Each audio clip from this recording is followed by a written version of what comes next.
many weeks it's been since we graduated.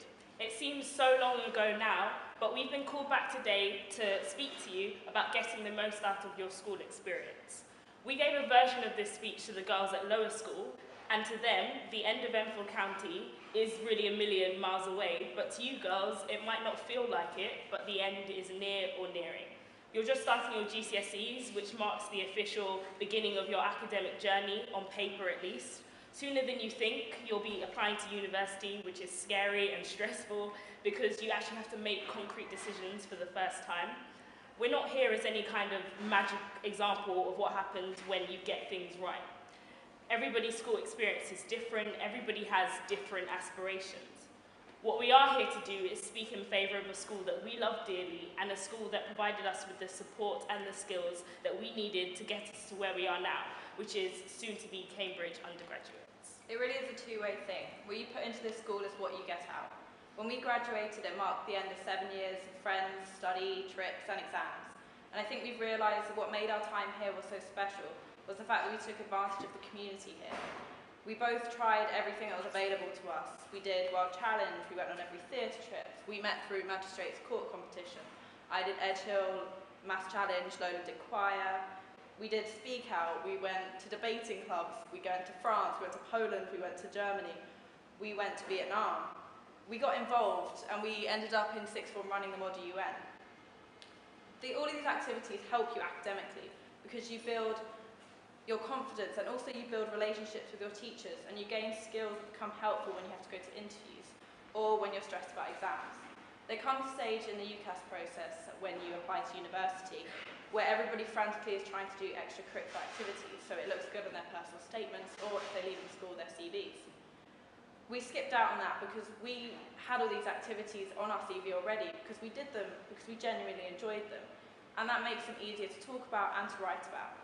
The only way to get the most out of Enfield County is if you throw yourself into it completely and you work hard.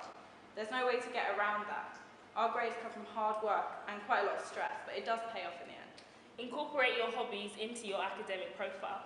Outside of school, we've both written for blogs, Amelia takes photographs. We both made a decision very early on that we were going to try our best at everything. So that meant no half-hearted work assignments, essays in on time, really making the conscious effort to stay on top of your work. But this didn't mean that we didn't have time for anything else. Between all of this, we were still able to give assemblies about things we were passionate about: feminism, LGBT rights, and Black history, whilst also maintaining some kind of a social life. We've been trying to think about what we would have wanted to hear from older girls when we were in your positions. It's difficult to be in a position where you're asked to give advice because I don't think we feel qualified to do that. But we can pressure you to recognise what a good thing you have here. In our little state school comprehensive, we found teachers who gave us guidance because we asked for help. Be friendly with your teachers. It makes your life so much easier. I'm sure we don't even have to tell you that it's a complete waste of your time to be disruptive. If you get your head down, if you do what you need to do, if you set yourself academic targets, you will eventually find yourself at your chosen destination.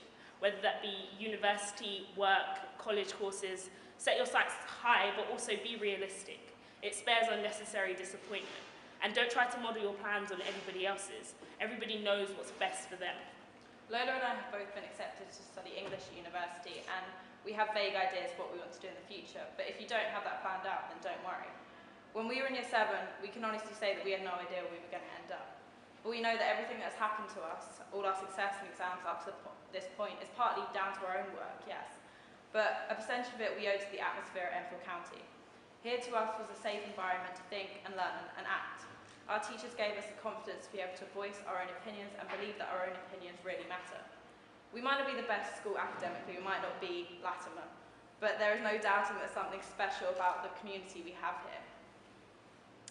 In the last week before graduation, Miss Foster said something to us that I don't think we'll ever forget, which is, you might not be aware of it, but these years will become so precious to you. They define you, and ultimately, they will come to an end. It's in this very space that some of the opinions that I know that I'll have for life have been formed. You can't recreate these years, so enjoy them while you can, and please take every opportunity given to you.